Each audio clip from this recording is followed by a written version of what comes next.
Assalamualaikum warahmatullahi wabarakatuh.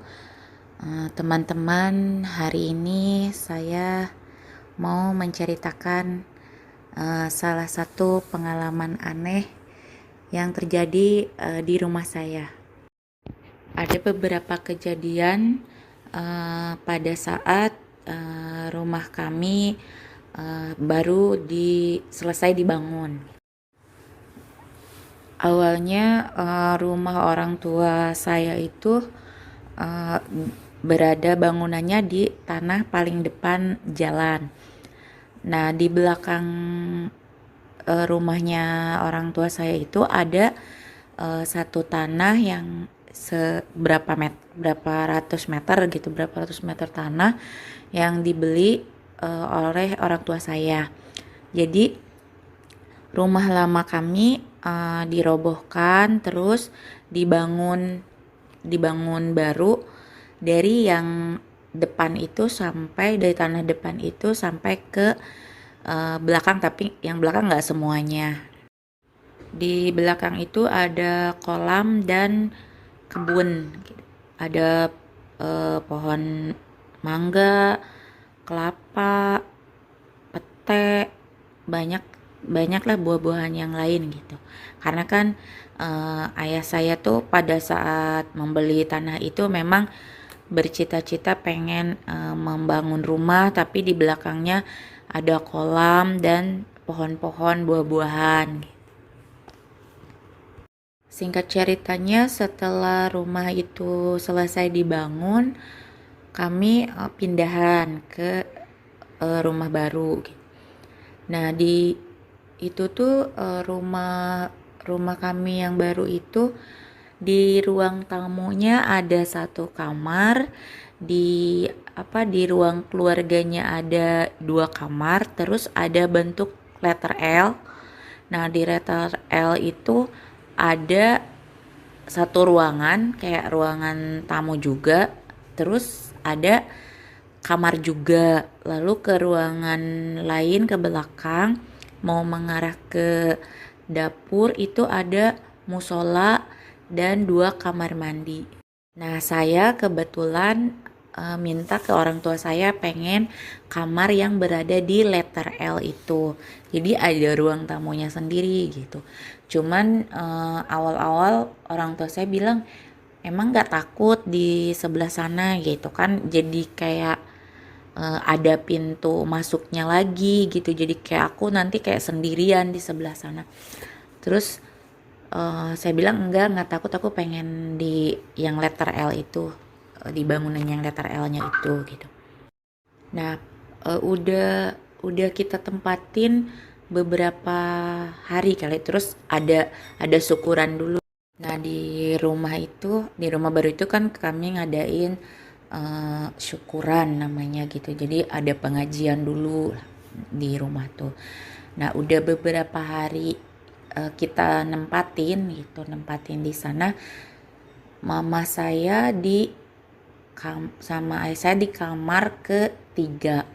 Adik saya di kamar pertama yang di ruang tamu itu. Jadi kamar kedua itu kosong. Sempet sih nanya kenapa mama nggak di kamar yang kedua gitu. Katanya nggak mau, nggak bisa, takut serem. Emang sih nggak tahu, kamar yang kedua itu agak adem banget gitu, kalau masuk kayak sunyi banget, beda dengan kamar-kamar yang lainnya. Nah, suatu malam gitu, saya kan dulu hobinya baca buku gitu, baca komik, baca novel gitu, kayak gitu. Jadi suka agak larut malam gitu tidurnya. Terus kadang nulis-nulis puisi kayak buat di mading gitu. Nah, saya lihat tuh orang tua udah pada tidur gitu, nggak pada nonton TV karena udah malam kan, pada tidur. Adik saya juga udah masuk kamar juga. Udah tuh, yaudah saya juga diam aja gitu di kamar gitu baca. Saya udah ngeliat waktu itu hampir setengah 12 malam. Soalnya besoknya itu hari Sabtu malam Minggu, jadi libur kan. Jadi aku ya udahlah begadang gitu. Nah, udah jam nggak kerasa aku baca gitu, baca tiba-tiba nggak kerasa itu udah jam setengah satu malam gitu. Udah ngantuk gitu, mau tidur ceritanya. Nah pas udah dirapihin buku-buku, terus saya rebahan mau tidur, tiba-tiba ada yang manggil nama saya. Pertama manggil tuh satu kali, manggil lagi, terus saya mikir siapa jam setengah satu malam manggil. Suaranya juga bukan suara mama saya gitu ya, suaranya di luar gitu. Tapi masa iya malam-malam ada orang manggil-manggil gitu. Akhirnya saya lihat tuh ke jendela kamar gitu kan. Jadi dari yang bangunan letter L itu pintu gerbang rumah tuh sejajar gitu kan. Jadi saya lihat tuh di gerbang tuh siapa gitu. Tapi nggak ada siapa-siapa. Nah, udah tuh saya ya udah rebahan lagi. Tapi manggil lagi nama saya, manggil lagi gitu terus aja. Tapi saya nggak ngejawab gitu. Cuman didengerin aja kok manggil-manggil nama saya. Karena udah beberapa kali, terus saya lihat juga di jendela udah ke 2 atau 3 kalinya juga nggak ada. Ya udah saya bangun gitu. Saya buka pintu kamar saya ke ruangan yang depannya pintu kamar saya itu yang ruang tamu letter L itu. Itu kan ada pintu keluarnya juga sendiri gitu kan. Akhirnya saya buka tuh pintu itu gitu ya, pintu keluar gitu. Saya lihat-lihat di luar gitu, nggak ada juga gitu, nggak ada juga orang yang manggil-manggil itu gitu. Pas saya mau membalik badan mau masuk lagi ke dalam rumah gitu, mau tidur lagi lah, mau masuk dulu ke kamar gitu. Nah ada lagi yang manggil, saya kan posisinya masih di pintu yang letter L-nya itu kan, yang mau keluar gitu. Ya udah saya ngelirik, tapi saya ngelihat di ujung apa tuh namanya pagar gitu kan, ada bata bentengan tingginya gitu. Nah di ujung situ kayak ada yang berdiri, tapi nggak jelas gitu, kayak perempuan, emang suaranya perempuan kan, kayak perempuan. Tapi jadi kayak apa tuh, si lampu itu kan kayak nggak jelas ke arah sana gitu. Jadi kelihatannya itu belakangnya aja. Saya ngeliat tuh kayak pokoknya hitam aja gitu. Eh, Kayak gimana sih kalau kita ngelihat orang di gelap gitu, agak gelap, nggak gelap banget gitu, maksudnya ada cahaya tapi nggak terlalu nyorot ke dia gitu, jadi agak buram-buram gelap gitu kan. Tapi saya lihat itu rambutnya pokoknya panjang, itu perempuan gitu, tapi belakangnya aja gitu, tapi berdiri aja di situ gitu ya. Apa itu ya gitu, yang manggil saya gitu. Tapi kok dia diam aja gitu, udah saya liatin. Udah nggak tahu gitu kan. Takutnya kan, kalau saya pikirnya takut orang jahat gitu kan. Kok di situ aja. Nah, udah tuh saya masuk aja gitu. Saya kunci, masuk ke kamar. Rebahan lagi. Dia manggil lagi gitu. Nah, karena manggil lagi kayak gitu, kayaknya lama-lama saya kan jadi kayak terganggu. Kok orang rumah nggak ada yang denger, yang lainnya gitu ya.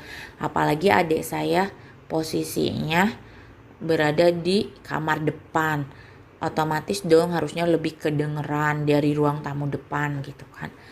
Tapi nggak ada gitu, nggak ada yang ini, nggak ada yang ngedenger, nggak ada yang bangun.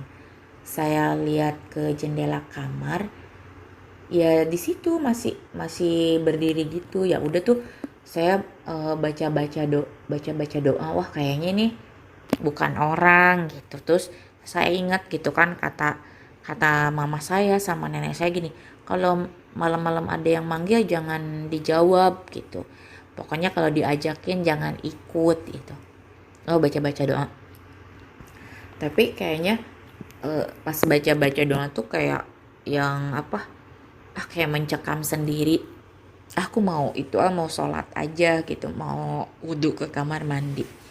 Akhirnya saya bangun aja gitu, karena pas lewat ke apa tuh, ke ruang tamu yang dekat kamar saya itu kan ada pintu lagi tuh buat ke ruang keluarga, terus ke ruang yang dapur mau ke musola gitu kan, ada pintu-pintunya gitu. Jadi ya udah tuh saya pergi buka buka pintu ke sono, saya wudhu gitu, balik lagi terus saya sholat gitu kan. Itu udah jam berapa ya, jam satuan lah gitu, udah jam satuan. Ya udah tuh saya tuh balik dari kamar mandi itu masih iseng lihat di jendela apa masih ada gitu, yang berdiri tuh masih ada gitu. Tapi ya udahlah, akhirnya saya sholat gitu, sholat malam, karena takutnya ini ngajak-ngajak apa gimana gitu kan, takut orang tua saya nggak ngedengar, saudara saya nggak ngedengar gitu kan. Ya udah tuh saya sholat malam, akhirnya udah beres sholat, saya lihat lagi tuh nggak ada gitu. Ya alhamdulillah sih gitu. Saya takutnya kepikiran, takut dibawa gitu, kata orang-orang tua kan suka yang manggil-manggil gitu, ngajak-ngajak dibawa gitu. Besoknya kan saya ceritain gitu sama orang tua saya bahwa malam ada yang manggil-manggil saya gitu. Terus di luar itu saya keluar ngelihat ada perempuan kan gitu berdiri tapi ngebelakangin gitu. Terus sama orang tua saya dibilang jangan apa, kalau dia manggil jangan dijawab kalau tengah malam banget gitu. Terus jangan dibuka pintu gitu, takutnya kan ya kayak gitu. Kalau orang-orang tua kan takutnya bukan orang, ya takut orang jahat juga, takut yang kayak gitu bawa kita kemana gitu kan. Nah tapi saya nggak berubah pikiran pengen pindah kamar gitu, tetap aja gitu di sana gitu. Udah nyaman gitu, punya ruangan sendiri juga selain kamar gitu. Nah ada lagi kejadian malam-malam.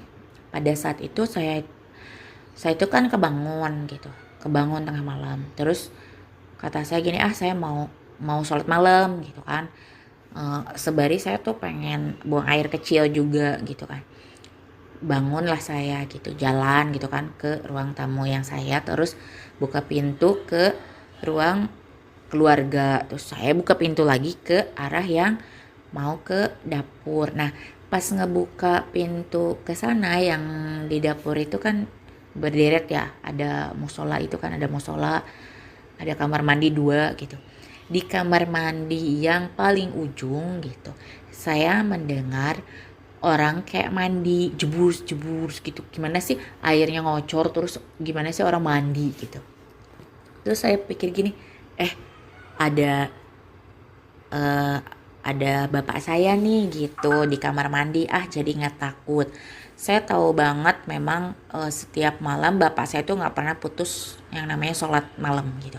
Pasti jam-jam segitu dia tuh suka sholat malam di musola rumah gitu, di situ kan ngaji kan dia suka itu. Nah saya pikir kan itu bapak saya udah ke kamar mandi duluan gitu, mungkin mandi dulu gitu kan, apa ngapain dulu kali gitu. Jadi kayak saya ada temennya lah gitu ke kamar mandi. Nah saya ke kamar mandi gitu, ya gitu buang air kecil terus wudhu gitu.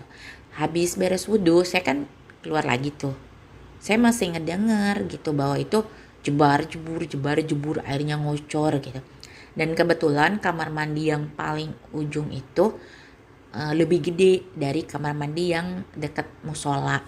Jadi ada baknya gede banget, kayak kalau kita mau berendeman di situ pun bisa gitu. Udah kayak apa tuh, ya bisa kita gitu berendeman di situ, gede lah ruangannya gitu, lebih gede dari yang kamar mandi dekat musola itu.